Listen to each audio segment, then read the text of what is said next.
Hi, welcome to Music Toolbox. Today we'll be looking at Jam with Chrome. Jam with Chrome is a set of virtual instruments that you can play on your own or play collaboratively with people over the internet. So let's take a look.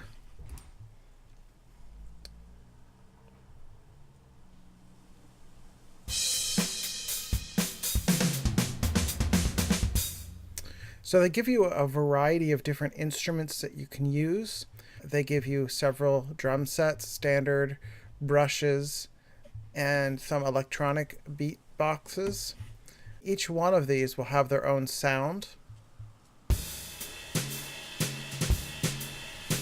So here's brushes, and here would be an electronic beatbox.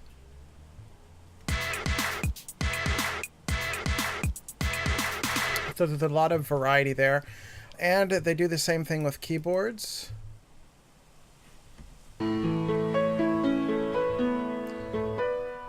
So once you've found the instrument you like, you select it by just clicking on it.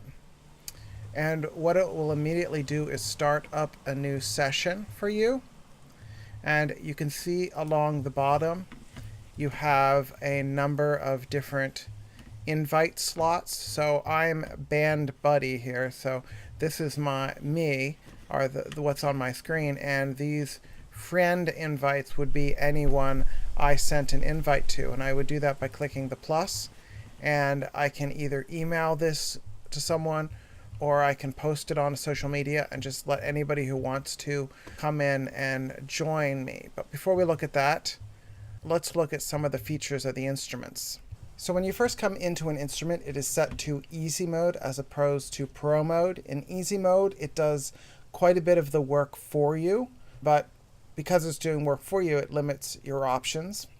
And you can also see here hints, and essentially what a hint does, if I turn that on, is it tells me the keys on my computer keyboard that will activate these individual buttons, so I don't have to reach up there with my mouse and activate them. So what the autoplay does is it plays a particular repeated pattern. And this will be true with any instrument, whether it's the drum sets or the bass or the guitar. It will just play the same repeated pattern over and over again. And you can have some impact on that pattern. So for instance, I will go ahead and start playing a pattern here. It will be in E. These are the chord options that I have currently. So let's go ahead and do pattern 1. And I can do that by clicking on it or by using the keyboard. So let's just use the keyboard.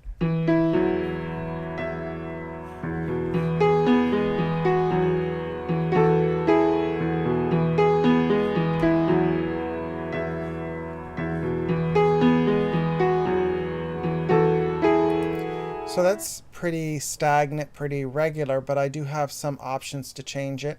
So if I click on other keys on the keyboard, it will modify the pattern, and it'll essentially invert the chord based on, it seems based on the closest chord tone. So for instance, here I start it up again. If I switch down to B,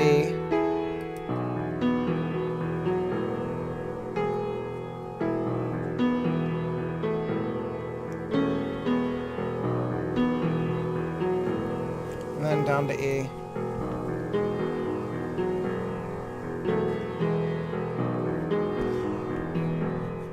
So this is relatively interesting. One of the things I think is a disadvantage is it doesn't give you the ability to customize what chords you want. It just gives you these 6 chords. You can change the key. You can change it very rapidly if you want to look around for the chord you want. You can change from major to minor, but you can't set up a new palette of chords, which is a little disappointing.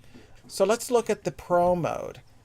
The Pro mode lets you play the entire instrument with the keys on your keyboard. So I could do,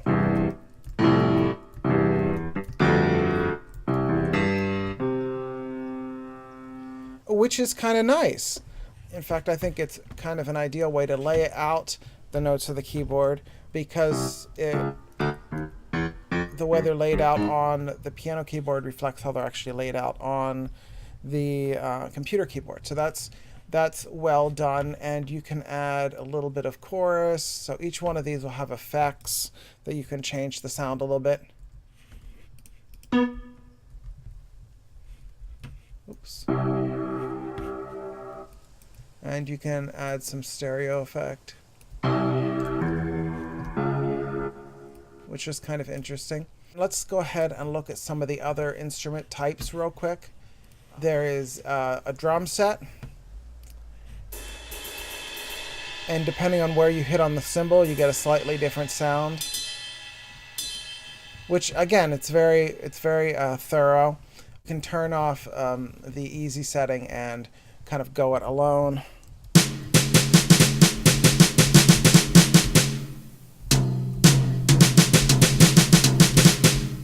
And clearly, I am not a percussionist. Having no real experience with a guitar is sort of an issue, and I find myself wanting to use the autoplay.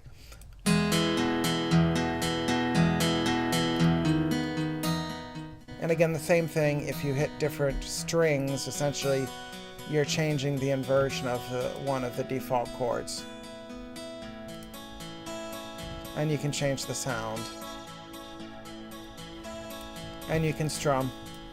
But in order to strum, you have to turn the autoplay off.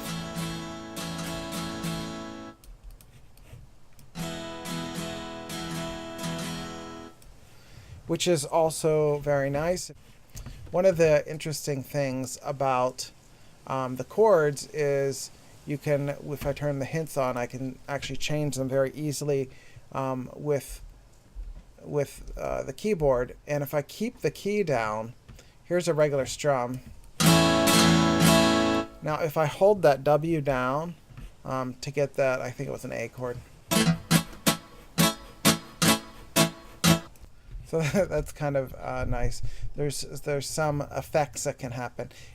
But I do want to point out this is actually a little bit difficult if you're not a guitarist. And I'm not really a string player either. I was a brass player, so I'm not quite used to finding things quickly on a guitar string. And also, you can only really activate the top 4 strings because you run out of essentially space on the keyboard. So these bottom 2 strings just sort of sit there. So let's go ahead and look at a bass. And again, because the bass only has 4 strings, it's a little easier in that respect because you're not actually losing any of the strings. And there's 4 different basses with different types of bass sounds on.